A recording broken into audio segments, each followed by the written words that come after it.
बाबा कठौड़ा से गणवार में चलेनी। ओ जाके प्राकृतिक शोभा देख के वहाँ के मन लाग गई। ओ जा राम आज्ञा सिंह तहसीलदार, जवाहर दास, लक्ष्मण दास, सुदामा दास आ मुकुंद उपधिया के परिवार वहाँ के शिष्य बन गई। संगही हबीब मियाँ, अमिका सी सब उनकर सेवा करे लागल। बाबा जब गणवार में रहली तो एगो दूगो चमत्कार देखवली। एक बेर WT चलत में टीटी वहाँ के धल हलस। जब पाकिट में हाथ लगा के देखल गई तो सबका पहले टिकट मिलल। तो बाबा अंतिम सांस अपन गणवार में ले ली। हमनी के यह प्रार्थना बा, चिरौरी बा, यह बाबा एक बार औरी धरती पर आई आ चमत्कार दिखाई। बोली बोली जंगली बाबा की जय।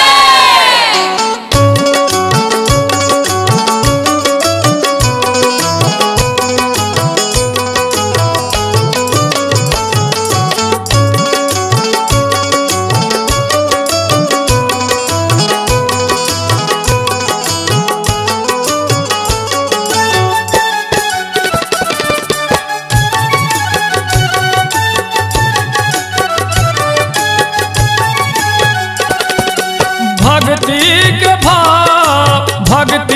के भाव घर घर में जराई।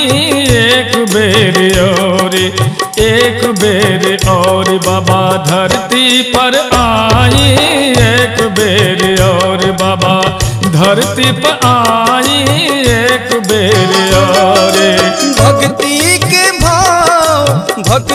के भाव घर घर में जराई।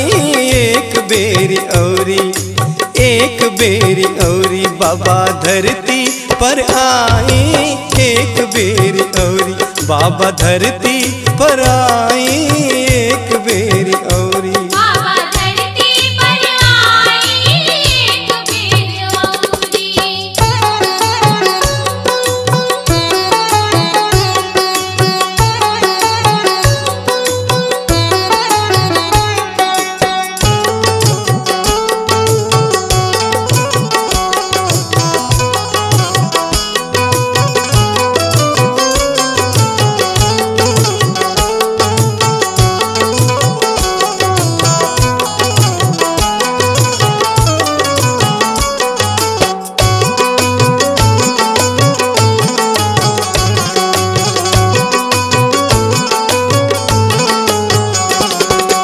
हथवा में लेके बेसाजल लवरिया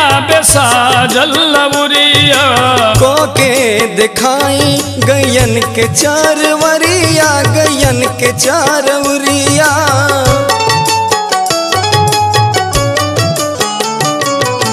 हथवा में लेके बेसाजल लवरिया के दिखाई गयन के चारवरिया।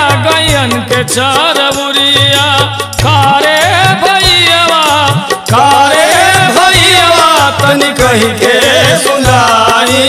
एक बेरी और बाबा धरती पर आई। एक बेरी और बाबा धरती पर आई। एक बेरी और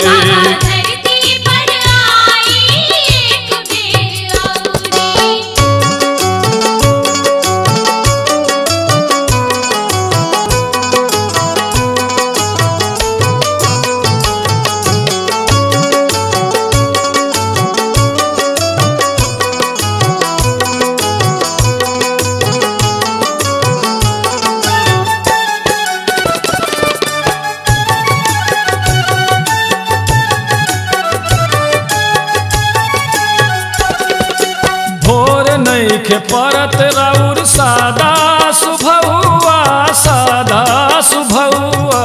कुर्ता या धोती पहिरेले सुझौआ।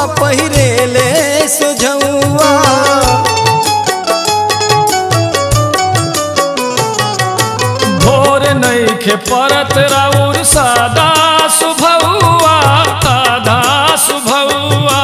कुर्ता या धोती पहिरेली सोझौआ।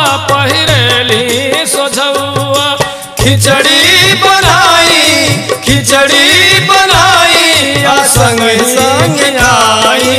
एक बेरी और एक बेरी और बाबा धरती पर आई, एक बेरी और बाबा धरती पर आई, एक बेरी और बाबा धरती पर आई, एक बेर औरी।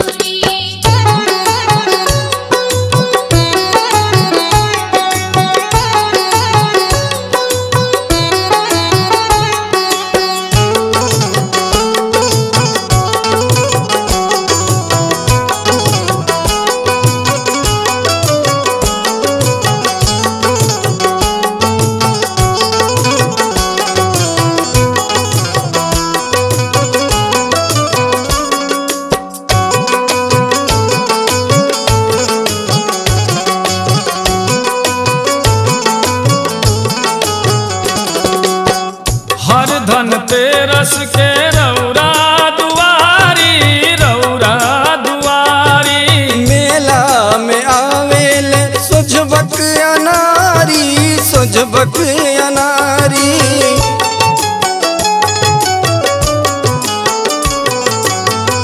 हर धन तेरस के रौरा दुआरी, रौरा दुआरी। मेला में आवेल सोझबक अनारी, सोझबक अनारी।